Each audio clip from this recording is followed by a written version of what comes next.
গাজায় যুক্তরাষ্ট্র সমর্থিত একটি যুদ্ধবিরতি প্রস্তাবে সাড়া দিয়েছে ফিলিস্তিনের স্বাধীনতাকামী গোষ্ঠী হামাস। সংগঠনটি জানিয়েছে তারা ইসরায়েলের সাথে আলোচনায় বসতে প্রস্তুত, তবে হামাস দাবি তুলেছে এর মাধ্যমে একটি স্থায়ী যুদ্ধবিরতির বিষয়টি নিশ্চিত করতে হবে। এই বিষয়ে ইসরায়েলি কর্মকর্তাদের বরাতে দেশটির গণমাধ্যমগুলো জানিয়েছে হামাসের সাথে যুদ্ধবিরতি প্রস্তাবটি পর্যালোচনা করছে তেল আবিব। এদিকে আগামী সপ্তাহে চুক্তি হতে পারে বলে ইঙ্গিত দিয়েছে মার্কিন প্রেসিডেন্ট ডোনাল্ড ট্রাম্প। আরও জানাচ্ছেন শারমিন শ্রাবণী। ইসরায়েলি হামলায় ধ্বংসযজ্ঞে পরিণত হওয়া নিজের বাড়িতে প্রয়োজনীয় কিছু অক্ষত আছে কিনা তাই খুঁজতে এখন ব্যস্ত ৩৫ বছরের সালাহ আবু উদেহ। ৫ সন্তানের পিতা যুদ্ধের পর থেকে নিরাপদ আশ্রয়ের জন্য পরিবার নিয়ে গাজার এ প্রান্ত থেকে ও প্রান্ত ছুটেছেন। ছুটতে ছুটতে এখন ক্লান্ত সালাহ আশা করছেন শীঘ্রই যুদ্ধবিধ্বস্ত গাজায় শান্তি ফিরে আসবে। আমরা আর সহ্য করতে পারছি না। গাজার মানুষের সাথে যা হয়েছে তা যদি অন্য কোনো দেশের সাথে হতো তাহলে তারা অনেক আগেই সাদা পতাকা উত্তোলন করত। আল্লাহর ইচ্ছায় ফিলিস্তিনি দলগুলি যেন যুদ্ধবিরতির প্রস্তাবে রাজি হয়, মানুষজন একটু নিঃশ্বাস নেওয়ার সুযোগ পাবে। একই আকুতি আরেক ফিলিস্তিনি মোহাম্মদ হামাদের। প্রতিদিনই দোয়া করেন আজকের হামলায় যেন শেষ হামলা হয় তার প্রিয় এই মাতৃভূমিতে। আল্লাহ জানতো এই যুদ্ধ শেষ হবে, এর শেষ হওয়া উচিত। তিনি নিশ্চয় আমাদের এই যুদ্ধ থেকে মুক্তি দিবেন। এটাই যেন আমাদের ওপর শেষ হামলা হয়, গাজার ওপর শেষ আক্রমণ হয়।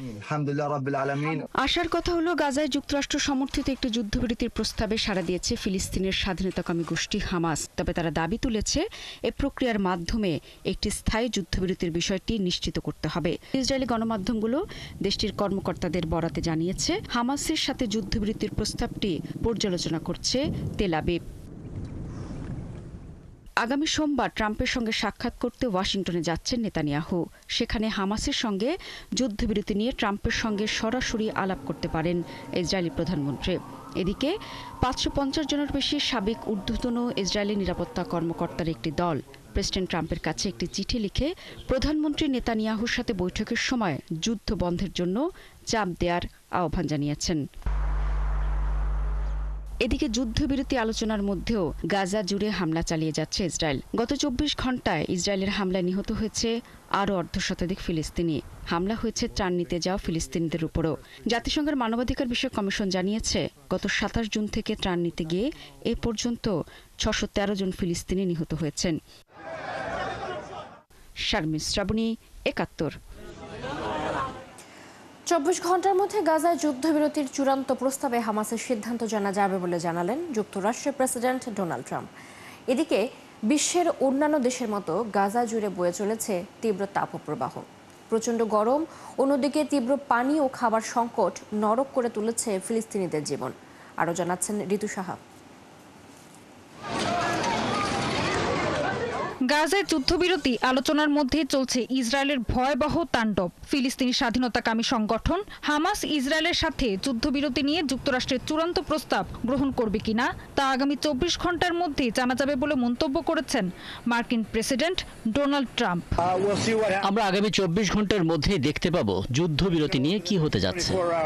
এদিকে বিশ্বের বিভিন্ন দেশের মতো গাজা জুড়েও চলছে তীব্র তাপপ্রবাহ। একদিকে ইসরায়েলি বাহিনীর বর্বরতা, অন্যদিকে এই তাপপ্রবাহ নরক করে তুলেছে ফিলিস্তিনিদের জীবন।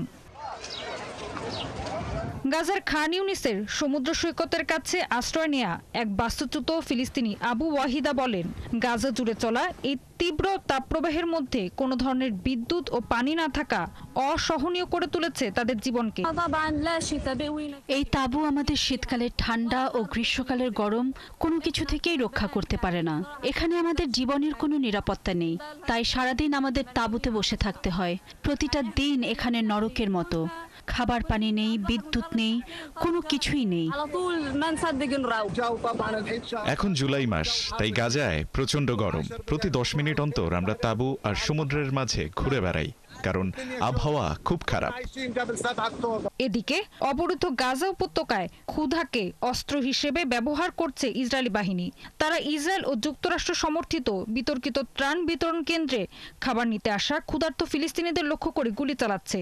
শুক্রবার জাতিসংঘের মানবাধিকার দপ্তর জানিয়েছে, গাজায় মানবিক সহায়তা কনভয় ও বিতরণ কেন্দ্রের কাছে এখন পর্যন্ত ইসরায়েলি বাহিনীর হামলায় 6 শতাধিক ফিলিস্তিনি নিহত হয়েছেন। এসব বিতরণ কেন্দ্র পরিচালনা করছে যুক্তরাষ্ট্র ইসরায়েল সমর্থিত সংস্থা GHF। ঋতু সাহা, একাত্তর। গাজা উপত্যকায় প্রাণ হারিয়েছেন আরও 2 ইসরায়েলি সেনা। তারা হলেন সার্জেন্ট আসাফ জামির এবং সার্জেন্ট ইয়াইর ইলিয়াহু। এই নিয়ে গত প্রায় 2 বছরে গাজায় নিহত সেনার সংখ্যা পৌঁছালো 882 জনে। আসাফ জামিরের বাড়ি ইসরায়েলের দিবোনা শহরে। তিনি ইসরায়েলি সেনাবাহিনীর 53তম আর্মড ব্যাটালিয়নের সৈনিক ছিলেন। শুক্রবার দক্ষিণ গাজায় ইসরায়েলি বাহিনীর অভিযান চলাকালে ট্যাঙ্ক বিস্ফোরণে নিহত হন আসাফ। তার সাথে আরও 2 সেনা আহত হয়েছেন। আর ইয়াইর এলিয়াহুর বাড়ি ইসরায়েলের এজের শহরে। তিনি ইসরায়েলি সেনাবাহিনীর গাজা ডিভিশনের নর্দার্ন ব্রিগেডের একজন কমব্যাট ইঞ্জিনিয়ারিং সৈনিক ছিলেন। রকেটের আঘাতে ভারী সাজোয়া যান বিস্ফোরণে নিহত হয়েছেন তিনি। গত 30 জুন ইসরায়েলি বেতার সংবাদ মাধ্যম কান জানিয়েছিল, 2023 সালের অক্টোবর থেকে এ পর্যন্ত গাজায় নিহত হয়েছেন 880 জন ইসরায়েলি সেনা এবং আহত হয়েছেন আরও 5844 জন। যুদ্ধবিরতির শর্ত ভেঙে লেবাননে আবারও হামলা চালিয়েছে ইসরায়েল। শুক্রবার দক্ষিণ লেবাননে একটি বাড়ি, একটি কাপড়ের কারখানা ও একটি সরকারি বুলডোজার গোলা নিক্ষেপ করে ধ্বংস করেছে ইসরায়েলি সেনারা। গত বছরের নভেম্বরে ইসরায়েলের সাথে যুদ্ধবিরতি চুক্তি করে লেবাননের সরকার। সেই চুক্তির শর্ত ছিল লেবানন থেকে ইসরায়েলি সেনারা সরে যাবে এবং ভবিষ্যতে লেবাননে আর কোনো হামলা পরিচালনা করবে না IDF। কিন্তু যুদ্ধবিরতি চুক্তির 8 মাস পেরিয়ে গেলেও এখনও লেবানন থেকে সরেনি ইসরায়েলি সেনারা। এছাড়া প্রায়ই যুদ্ধবিরতি ভেঙে দেশটিতে হামলা চালায়। হিজবুল্লাহর গুরুত্বপূর্ণ সব স্থাপনাগুলো দক্ষিণ লেবাননে অবস্থিত। সম্প্রতি যুক্তরাষ্ট্রের প্রেসিডেন্ট ডোনাল্ড ট্রাম্প লেবাননের সরকারকে একটি প্রস্তাব দিয়েছেন। তিনি লেবাননের সরকারকে বলেছেন, চলতি বছর নভেম্বরের মধ্যে যদি হিজবুল্লাহ অস্ত্র সমর্পণ না করে তাহলে ডিসেম্বর থেকে লেবাননে আবারও অভিযান শুরু করবে IDF। এদিকে হিজবুল্লাহ জানিয়েছে তারা অস্ত্র সমর্পণ করতে আগ্রহী নয়। যুক্তরাষ্ট্র প্রতারণা বন্ধ না করলে আর কোনো আলোচনা হবে না বলে জানিয়েছে ইরান। পরমাণু কর্মসূচি নিয়ে নতুন করে আলোচনায় বসার আগে যুক্তরাষ্ট্রকে অবশ্যই কূটনৈতিক অঙ্গীকারে সত্যিকারের আন্তরিকতা প্রমাণ করতে হবে বলে জানিয়েছে ইরানের পররাষ্ট্র মন্ত্রণালয়। শুক্রবার যুক্তরাজ্য ভিত্তিক স্কাই নিউজকে দেয়া এক সাক্ষাৎকারে মন্ত্রণালয়ের মুখপাত্র ইসমাইল বাঘাই বলেন, যুক্তরাষ্ট্র যদি পরমাণু আলোচনা আবারও শুরু করতে চায় তবে তাদের আগে প্রমাণ করতে হবে যে তারা প্রকৃত কূটনৈতিক পথে হাঁটতে প্রস্তুত। কূটনীতি যেন প্রতারণা বা মানসিক যুদ্ধের অস্ত্র না হয়। এদিন বাঘাই আরও বলেন, তাদের পররাষ্ট্রমন্ত্রী ওমান, কাতার সহ অন্যান্য দেশের সাথে আলোচনা চালিয়ে যাচ্ছেন। এর আগে চলতি বছরের এপ্রিল থেকে ইরান ও যুক্তরাষ্ট্রের মধ্যে ওমানের মধ্যস্থতায় রোম ও মাস্কাটে 5 দফা পরোক্ষ আলোচনা হয়। তবে যুক্তরাষ্ট্রের অবস্থানের বারবার পরিবর্তনের কারণে তেহরান হতাশা প্রকাশ করেছে। সিরিয়ার মধ্যাঞ্চলীয় হামা প্রদেশে একটি জ্বালানি ট্যাঙ্কার বিস্ফোরিত হয়ে অন্তত 7 জন নিহত হয়েছেন। এছাড়া আহত হয়েছেন আরও কয়েকজন। দেশটির রাষ্ট্রীয় সংবাদ মাধ্যম জানিয়েছে, হামার জিব্রিন শহরে জ্বালানির ট্যাঙ্কারে আগুন লাগার পর তাতে বিস্ফোরণ ঘটে। দেশটির দমকল কর্মীরা দ্রুতই আগুন নিভিয়ে ফেলেছে। তবে বিস্ফোরণের সূত্রপাত বা আগুন লাগার কারণ এখনও জানা যায়নি বলে জানিয়েছে পুলিশ।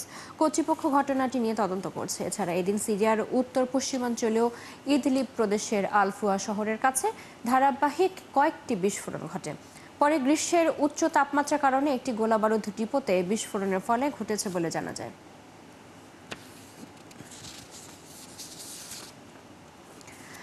ইরাকের নাজাফ শহরে আশুরা পালনের প্রস্তুতি নিচ্ছেন সেখানকার আদিবাসীরা। এলাকার ঐতিহ্য অনুযায়ী চলছে মশাল মিছিলের প্রস্তুতি। আশুরার দিন ইমাম আলী রাদিয়াল্লাহু আনহার কবরের উদ্দেশ্যে মশাল মিছিল নিয়ে যাবেন বিভিন্ন শহরের মানুষ। তাই আশুরার ঠিক আগে শেষ মুহূর্তে তৈরি করা হচ্ছে মশাল। সাদ্দাম হোসেনের আমলে এই প্রথা নিষিদ্ধ ছিল। তার পতনের পর 2023 সাল থেকে আবারও শুরু করেন এলাকাবাসী। ইমাম হোসেনের মৃত্যুকে স্মরণ করতেই এই মশাল মিছিল। যুক্তরাষ্ট্রের টেক্সাসে প্রবল বৃষ্টি ও হঠাৎ বন্যায় অন্তত 24 জনের মৃত্যু হয়েছে। নিখোঁজ আছে 20 জন শিশু। অন্যদিকে ভারতের হিমাচল প্রদেশে বন্যা ও ভূমিধসে মৃতের সংখ্যা দাঁড়িয়েছে 69 জনে। নিখোঁজ আছেন 37 জন এবং আহত হয়েছেন আরও 110 জন। আর এখনও দাবানলে পুড়ছে তুরস্কের ইজমির। আগুন জ্বলছে জার্মানিতেও। আরও জানাচ্ছেন আফসানা শাওন। টানা বৃষ্টিতে গুয়াডালুপ নদীর পানি বেড়ে টেক্সাসে দেখা দিয়েছে ভয়াবহ বন্যা। হান্টে গ্রীষ্মকালীন ক্যাম্পের 20 শিশু নিখোঁজ হয়ে গেছে। এছাড়া বন্যার পানিতে আটকা পড়েছেন অনেকেই। পরিস্থিতির ভয়াবহতা জানালেন কের কাউন্টি শেরিফ। এই সময়ে হতাহতের মোট সংখ্যাটা বলা কঠিন। মৃতের সংখ্যা আরও বাড়তে পারে। আমরা সর্বোচ্চ চেষ্টা করছি, কয়েকদিন সময় লাগতে পারে। 14টি হেলিকপ্টার এবং গ্রাউন্ড ক্রু ব্যবহার করে আটকে পড়া মানুষদের উদ্ধারে অভিযান চলছে। বন্যায় রাস্তা তলিয়ে যাওয়ায় উদ্ধার তৎপরতায় ব্যাঘাত ঘটছে বলে জানিয়েছেন উদ্ধারকর্মীরা। এদিকে ভারতের হিমাচল প্রদেশে বন্যা ও ভূমিধসে ক্ষতিগ্রস্ত হয়েছে বহু রাস্তাঘাট ও বাড়িঘর। আবহাওয়া দপ্তর জানিয়েছে, সিমলা, মান্ডি এবং সিরমৌরে গেল 24 ঘণ্টায় রেকর্ড বৃষ্টিপাত হয়েছে। 9 জুলাই পর্যন্ত ভারী বৃষ্টির সতর্কতা জারি করা হয়েছে। বৃষ্টিপাতে সবচেয়ে বেশি ক্ষতিগ্রস্ত হয়েছে মান্ডিতে। এই জেলায় মৃত ও নিখোঁজ ব্যক্তির সংখ্যা সবচেয়ে বেশি। প্রদেশটির স্থানীয় কর্তৃপক্ষ জানিয়েছে, বন্যায় এখন পর্যন্ত প্রায় 800 কোটি রুপির ক্ষয়ক্ষতি হয়েছে। বিভিন্ন এলাকায় তৈরি করা হয়েছে ত্রাণ শিবির, পাশাপাশি নিচু এলাকার বাসিন্দাদের নিরাপদ জায়গায় সরিয়ে নেওয়া হয়েছে। অন্যদিকে শক্তিশালী গ্রীষ্মকালীন ঝড়ের কারণে ভয়াবহ বন্যার কবলে পড়েছে রাশিয়ার সেন্ট পিটার্সবার্গ। ভেঙে গেছে 160 বছরের রেকর্ড। অন্তত 5 জন আহত এবং 8টি গাড়ি ক্ষতিগ্রস্ত হবার খবর পাওয়া গেছে। বাতাসের গতিবেগ ছিল প্রতি সেকেন্ডে 25 মিটার। চালু করা হয়েছে শহরের বন্যা প্রতিরোধী ব্যবস্থা। ওদিকে তীব্র তাপদাহে পড়ছে ইউরোপ। স্বাভাবিক সময়ের তুলনায় এবার তাড়াতাড়ি পড়েছে গরম। তাপমাত্রা বেড়েছে অন্তত 10 ডিগ্রি সেলসিয়াস। তীব্র গরমে জার্মানিতে জ্বলছে দাবানল। স্যাক্সনিতে আগুন এখনও নিয়ন্ত্রণে আসেনি। মোট 35 বারে 63,000 লিটার পানি ছিটানো হয়েছে হেলিকপ্টারের মাধ্যমে। কাজ করছেন কয়েক হাজার দমকল কর্মী। আগুন জ্বলছে তুরস্কের ইজমিরেও। বনের আগুন লোকালয়ে ছড়িয়ে এরই মধ্যে হয়েছে প্রাণহানি। ক্ষতিগ্রস্ত হয়েছে অন্তত 200 বাড়ি। সরিয়ে নেওয়া হয়েছে কমপক্ষে 50,000 মানুষকে। আফসানা শাওন, 71।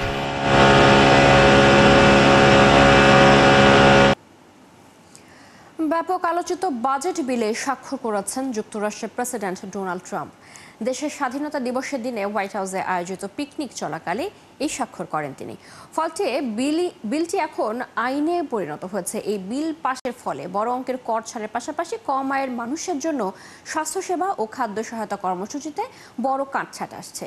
একই সাথে অভিবাসন নিয়ন্ত্রণে বরাদ্দ বেড়েছে নজিরবিহীনভাবে। বিলটিতে স্বাক্ষরের সময় ট্রাম্প বলেন, এটি দেশের ইতিহাসে সবচেয়ে জনপ্রিয় বিল।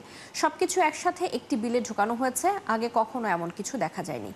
আইটির আওতায় কর ছাড় বাড়ানো হয়েছে। এর মধ্যে টিপস, অতিরিক্ত সময়ের মজুরি এবং গাড়ি ঋণের সুদে অস্থায়ী কর অব্যাহতি রয়েছে। তবে গবেষণা প্রতিষ্ঠানগুলো বলছে, এই কর ছাড়ের সবচেয়ে বড় সুবিধাভোগী হচ্ছেন যুক্তরাষ্ট্রের সবচেয়ে ধনী শ্রেণী।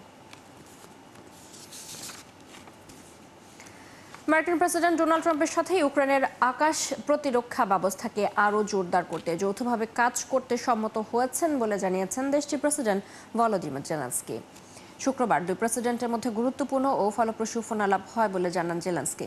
সামাজিক যোগাযোগ মাধ্যম এক্সের এক পোস্টে জেলেনস্কি জানান, ট্রাম্পের সাথে যৌথ প্রতিরক্ষা উৎপাদন, যৌথ ক্রয় এবং বিনিয়োগ নিয়েও আলোচনা হয়েছে। এই সময় যুক্তরাষ্ট্র থেকে সামরিক সহায়তা পাঠানো নিয়ে কিয়েভে যে উদ্বেগ তৈরি হয়েছে, সে বিষয়েও দুই দেশের সহযোগিতা বাড়ানোর বিষয়টি সামনে আসে।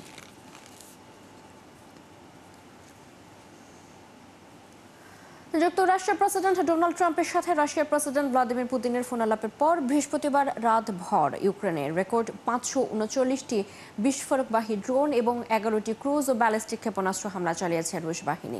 ইউক্রেনের সেনাবাহিনী জানিয়েছে, রুশ বাহিনীর ছোড়া ড্রোনগুলোর মধ্যে 476টিকে তারা লক্ষ্যবস্তুতে আঘাত হানার আগেই ধ্বংস করেছে। তবে বাকি 63টি ড্রোন ও ক্ষেপণাস্ত্রগুলো রাজধানী কিয়েভের বিভিন্ন এলাকায়, আবাসিক এলাকায় আঘাত এনেছে এবং এতে আহত হয়েছেন অন্তত অন্তত 23 জন।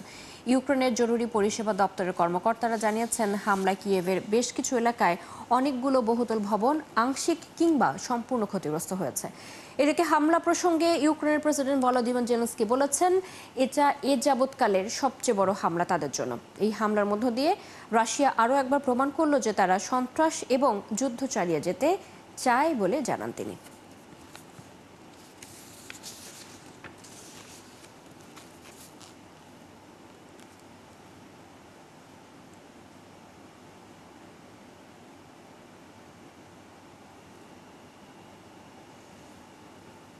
পাকিস্তানের করাচিতে একটি বহুতল ভবন ধসে মারা গেছে অন্তত 12 জন, আহত হয়েছে আরও 6 জন। এই তথ্য জানিয়েছে দেশটির জরুরি সেবা বিভাগ। ভবন ধসে আহতদের হাসপাতালে ভর্তি করা হয়েছে। চলছে ধ্বংসস্তূপ সরানোর কাজ, আর এ কাজে ভারী যন্ত্রপাতি ব্যবহার করা হচ্ছে বলে জানিয়েছে কর্তৃপক্ষ। ভবনটি ধসে পড়ার কিছু আগেই এটিকে ব্যবহারের অনুপযোগী ঘোষণা করে কর্তৃপক্ষ। এছাড়াও ভবনটি খালি করার জন্য নোটিশ জারি করে সিন্ধের ভবন নিয়ন্ত্রণ কর্তৃপক্ষ। সতর্কতার পরও সেখানে থেকে যায় বেশ কয়েকটি পরিবার।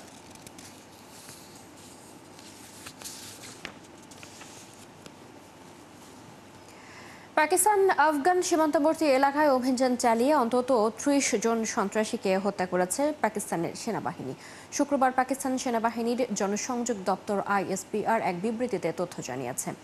বিবৃতিতে বলা হয়, খাইবার পাখতুনখোয়া প্রদেশের উত্তর ওয়াজিরিস্তান জেলার হাসানখেল সীমান্ত চৌকির কাছে আফগান ভূখণ্ড থেকে একদল সশস্ত্র সন্ত্রাসী পাকিস্তানে প্রবেশের চেষ্টা করে। বিষয়টি টের পেয়ে সেনারা সাথে সাথে গুলি ছুড়ে এতে ঘটনাস্থলেই 10 জন সন্ত্রাসী নিহত হয়। নিহতদের কাছ থেকে বিপুল পরিমাণ অস্ত্র, গোলাবারুদ ও বিস্ফোরক উদ্ধার করা হয়েছে। ISPR আরও জানায়, নিহত সন্ত্রাসীরা নিষিদ্ধ সংগঠন তেহরাক-ই-তালেবান পাকিস্তানের সাথে জড়িত। এর এক সপ্তাহ আগে উত্তর ওয়াজিরিস্তানে সেনাবাহিনীর ওপর চালানো এক আত্মঘাতী হামলায় 13 জন পাকিস্তানি সেনা নিহত হয়েছেন। খাইবার পাখতুনখোয়া ও বেলুচিস্তান প্রদেশে গেল কয়েক বছরে সন্ত্রাসবাদে ব্যাপকভাবে ক্ষতিগ্রস্ত হয়েছে।